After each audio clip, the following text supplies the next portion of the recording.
राजनीति सीखने की चीज है और किसी भी बेबस, लाचार और शिथिल पड़े व्यक्ति में प्राण फूंक ही देती है जिससे कि हलचल हो सके।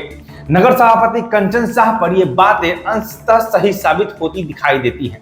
बेबस और दिशाहीन सभापति अब राजनीति के दांव चलना सीख चुके हैं।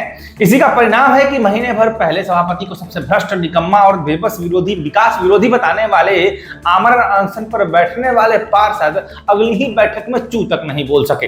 बैठक में जो विषय आया है वह विषय विरोध करने लायक नहीं था, नगर से रिलेटेड था, विकास से संबंधित था, इसलिए हम लोगों ने किया। पिछला बार जो आंदोलन इतना लंबा चला और जो हम लोग का मांग था वो मांग को सभापति महोदय एक्सेप्ट कर लिए, तो हम लोग का मांग अगर वो पूरा कर लिए हैं तो फिर हम लोग को सपोर्ट करने में क्या दिक्कत। आज बैठक हुई है, जो निर्णय हुआ है इसका अनुपालन क्या होता है हम लोग देखते हैं। अगर इस पर निर्णय का अनुपालन सही से हुआ तो निश्चित रूप से हम लोग का सहयोग रहेगा, यदि अनुपालन नहीं हुआ तो फिर विरोध रहेगा। तर्क भले ही अपने अपने हैं। अनशन पर बैठने वाले पार्षदों का कहना है कि विकास के मुद्दों पर वो सभापति के साथ हैं। सभापति का कहना है कि वो लोग समझ चुके हैं कि 5 साल तक कोई किसी का बाल भी बांका नहीं कर सकता, इसलिए भलाई इसी में है कि चुपचाप तालमेल बिठाकर जो योजना निकल रहा है अपने अपने वार्ड के लिए उसे निकाला जाए, क्योंकि उन्हें भी मालूम है कि बिना सभापति के हस्ताक्षर के विकास तो दूर, विकास का एक ढेला तक नगर परिषद की तरफ से उनको नहीं मिलेगा। आरोप लगाना जो है ना एक षड्यंत्र है और हकीकत जो है ना आज आपको बोर्ड के बैठक में ये दिख गया होगा। जो लोग हमारे ऊपर आरोप लगाते थे कि सभापति विकास विरोधी हैं, वार्ड पार्षदों से हम अब यही अपील करते हैं कि आप सदन से लेकर के सड़क तक एक साथ एक गुट में चलिए। विकास लालगंज का होना ये संभव है। विगत सोमवार को नगर परिषद में बोर्ड की बैठक हुई है जिसमें विभिन्न विषयों पर चर्चा हुई है। नगर के मंदिरों की जर्जर स्थिति को ठीक करने पर भी ध्यान आकर्षित किया गया है। सड़कों, नालियों, जल जमाव और आवास के विषयों पर भी चर्चा हुई है। नगर में नए सिरे से होल्डिंग टैक्स लागू करने का भी मुद्दा उठाया गया है।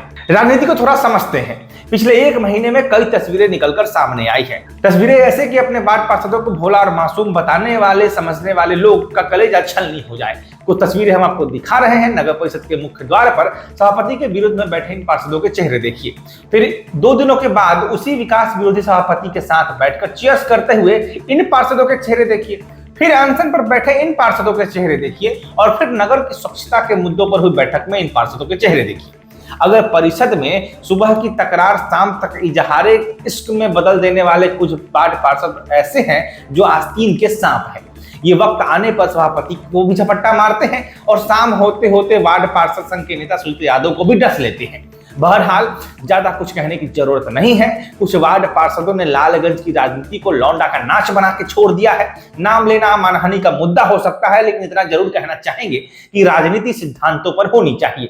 नगर में हम साथ साथ है और नगर के बाहर हम आपके हैं कौन करने से व्यक्ति का दोमुहा चरित्र सामने आता है और जनता में अच्छी इमेज नहीं जाती है। जनता देखती है, कहती भले ही कुछ नहीं है लेकिन समझती सब है। फिलहाल इन तमाम मुद्दों पर मैं प्रकाश चंद्रा, आप देख रहे थे प्रकाशवाणी को।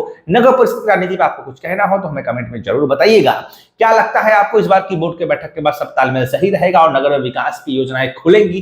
कुछ विकास शुरू हो चुके हैं, कुछ योजनाएं जमीन पर दिखनी शुरू हो गई हैं और भी आगे काम दिखेगा, या फिर से वही पुराने प्रतिनिधि, नए प्रतिनिधि और उनके सीख सिखाओ के बीच, पट्टे पट्टेदारी के बीच, लिखा पढ़ी के बीच, कागजी कार्रवाई के बीच ही नगर का विकास झूलता हुआ रह जाएगा?